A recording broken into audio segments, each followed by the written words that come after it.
you, my Marie Antoinette, for I will give you eternal life.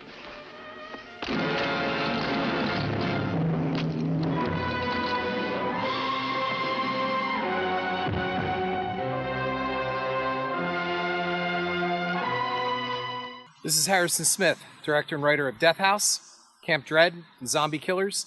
I also produced and wrote The Fields with Cloris Leachman and Tara Reid, and 6 Degrees of Hell. I started the Horror 101 list because I got a very bizarre tweet one time, somebody telling me that I should look at making a film version of the TV series Scream. So I made a Building Blocks 101 kind of list for horror.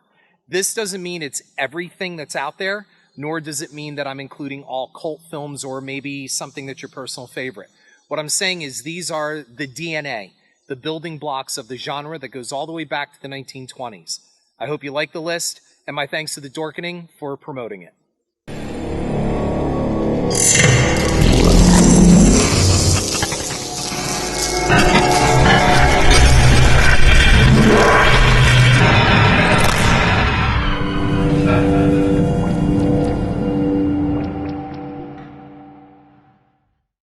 Hey everybody, welcome to another Horror 101. I'm Kevin and I'm joined by... the 13th Wolfman.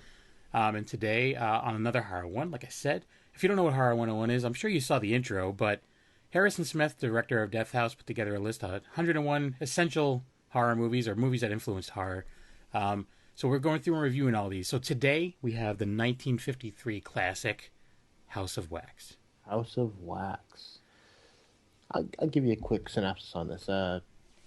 Professor Henry Jarrett is a true artist whose wax sculptures are lifelike. He specializes in historical tableaus such as Marie Antoinette and Joan of Arc. His business partner, Matthew Burke, needs some of his investment returned to him and pushes Jarrett to have more lurid expose like a chamber of horrors. When Jarrett refuses, Burke sets the place alight, destroying all of his beautiful work in the hope of claiming the insurance. Jarrett is believed to be dead in a fire and unexpectedly reappears 18 months later when he opens a new exhibit. This time it's more of it's more of the macabre, you know. So that's that. That's the whole movie wrapped into a blanket, guys. Have a good day. Anyway, really. So the reason why Harrison added this to the list, why, he says, it's color, 3D, and Vincent Price. All those together equal awesome. So it was a standard setter in the next stage of cinematic horror as a new medium of television gave the movies a run for their money. And I can say we're in the same situation right now, where there's a lot of stuff on television that's better than the movies.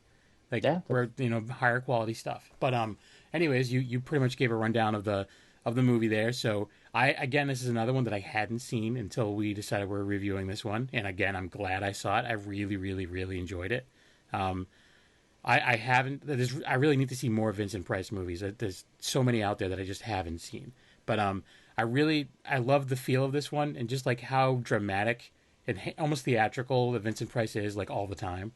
Yeah, but that's Vincent Price just about any role he's ever in. I mean, it's a really great movie. It's actually a remake. Oh, is it? Yeah, in 1933 there was a movie called Mystery at the Wax Museum, and the director for House of Wax, Andre de Toth, he stumbled across an old copy of it and said he wanted to do a remake of it. It was his idea to do it in 3D and his idea to do it in color. Yeah. Here's the catch. Andre de Toth was blind in one eye, so he could not see the effect of 3D. So why would you even think about doing that? I mean, it's just kind of... Just because he knows that it's going to bring people to the theater. But it's kind of weird to think, hey, let's put it in 3D, and here's the scenes I want to put in 3D, and it's like, but you can't see it. I just... I don't know. I mean, there's only a few things that I was able to tell, like, would have really benefited from the 3D. Like, obviously, there was some things that were placed in there just for the 3D purposes of it. Yeah. Like the whole, like hitting the ball towards that, whatever. Yeah. But, and that would have been awesome to see that in 3D. And I can imagine, people at that time being like, oh my goodness. Oh my goodness, there's a ball flying at my face. But anyways, it was like visually, I thought it was great. I thought it was very like vivid, and I love like the color. Yeah, the colors were great, and I thought even though there's other means to the wax sculptures, I thought they looked awesome. Like everything, like just the whole point of the story was great. Like I just really dug it. I'm glad I got to see it, and it's one of those. And this can attest to the quality of the movie. I didn't look at my phone once during this movie. Oh wow! Yeah, that's a plus. That's a plus in my book. Yeah, if you don't know Kevin, every now and then he'll say, he checks his phone when he. Yeah, if it's a little low, I'll just look at my Facebook or whatever. I didn't look at my phone once during this movie, and this movie is in a lot of places. So there's you can find it on Amazon. There's actually a set out there right now through 200 Classic Movies where you can get this along with 3 other awesome classic horror movies for under $8. And maybe we'll put a link below for that. I'll get the information to the proper people, and we'll get a link below for that. But it's definitely worth checking out. I really did enjoy this one, and now I'm going to be on I'm going to be kicking myself for not grabbing those Vincent Price collections when they came out, when I could have got them cheaper. Oh yeah, I've got a Vincent Price collection, and it's actually it's an older collection, but it's got a lot of his movies in it, and I just love it. I can't go wrong with it. I'm a big Vincent Price fan. Yeah. And it's nice to see him. I mean, I think his first horror movie was like around 1940, 41, which was The Return of the Invisible Man. But along with doing horror films, he also did a lot of like crime dramas back then.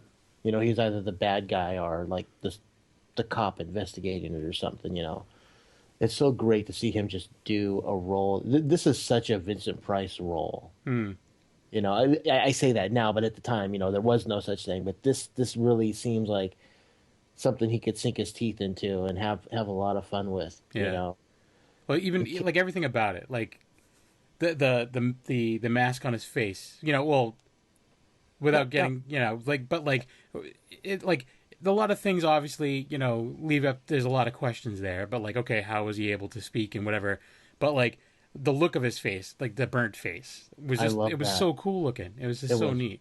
He's missing part of his hair. Basically, I mean, from the back, it looks like he has a mohawk. Yeah. Yeah, and then like even like it's like a classic. Like, okay, we're gonna do this. The process it takes to do this takes so long. I have to start this process and then fight people off, and while this is happening, it's like kind of James Bondish, I guess, where it's just like, oh, you'll never figure this out. It's going to take a half hour to do, kind of deal. Like I don't know. I just really dug it. It was a really good time, and it makes me wish that I was around in a different era. I think, because I couldn't imagine going to see this in the theater as a kid and being like, oh my god. This would have been cool to see in the theater. But I really dug it. I really dug it. One of the things I love about this movie, this kind of movie, is it has the classic chemistry set tubes. Yeah. There's a scene towards the end, and I'm not giving anything away, where they show the process of making the sculptures, and they keep on looking up at these tubes. It's like long tubes with giant balls in the middle of them, and they're connected this way, and they got like one of those distillers, Yeah, it does nothing, like, because it's all the same fluid that's being poured in, and it's just like, okay, it's just building up to nowhere. Yeah, exactly. But still, it's just awesome looking. It looks freaking cool. I love that. Then also too, like looking back at like films around this time and like what actors had to endure, like I can't really think that now you would have a leading actor being that close to open flames in a movie. You know what I'm saying? In the scene where everything happened, like towards the beginning of the movie, where his partner burned down the wax museum, they were legit like just in the middle of this burning inferno. Yeah, no CGI. Yeah, they can't fake it. It's like, okay, we gotta light this stuff up. Yeah, I can't imagine like there would be any like. I'm sure there's some actors that would want to do it. But I can't imagine for insurance reasons that would happen nowadays. It would just be a stuntman that was in there all the time. But there was legit like straight on shots of Vincent Price surrounded by all these flames. And like I know that they may be able to do some movie magic there, but at the same time too, it's very like back then especially the movie magic was very obvious, and it didn't seem obvious to me. And you also know that while they're lighting that place up, there's 20 Union guys all standing around with giant fire extinguishers Yeah. going, okay. Yeah, but Go! that one room, like the room where they did all the sculpting and everything, like at one point he opens the door and it's like pretty engulfed. Like the whole Yeah. thing is just like I'm like, oh my goodness, like how do they like? I can't believe that. Like, and that's the thing too, is it was a set, so it's Yeah. like, oh my god, like I don't know, things are done much differently now. But that I think that adds to the charm of this is that it's just like that was real danger right there. The other cool thing about this is that you get to see two up and coming stars in early roles. Carolyn Jones, who wound up, being the model for Joan of Arc, right? Hmm. Morticia Adams. Oh, I didn't even realize that. Yeah. I didn't even realize that. And She's a looker. So go ahead. yeah, she is a looker. And his sidekick Igor, Charles Bronson. That was Charles Bronson. That was Charles Bronson. Holy crap! Billed as his real name though, Charles Buczynski. Oh, See, around the same time that this was happening, we had Joe McCarthy and the Red Scare going on, where they were bringing in all the actors and film directors and saying, "Have you ever belonged to a communist party?" You know. And Charles Buczynski, Charles Bronson's real name is Buczynski, and it sounds too much like a Russian name. yeah. So he changed his name to Bronson, which is actually the street that runs outside of the Paramount lot, Huh. Bronson Street. So, We'll learn something new every day. So anyways, And- we should probably wrap this up. It's getting to that time. We don't want to go too long on these. We were scolded before. we were scolded. Yeah, Yeah. no, that's fine. Yeah, I love this movie. I just, I have to throw in that little bit of trivia every Yeah, time. and I appreciate it because I didn't know that. You'd think that I'd probably look that up, but I didn't.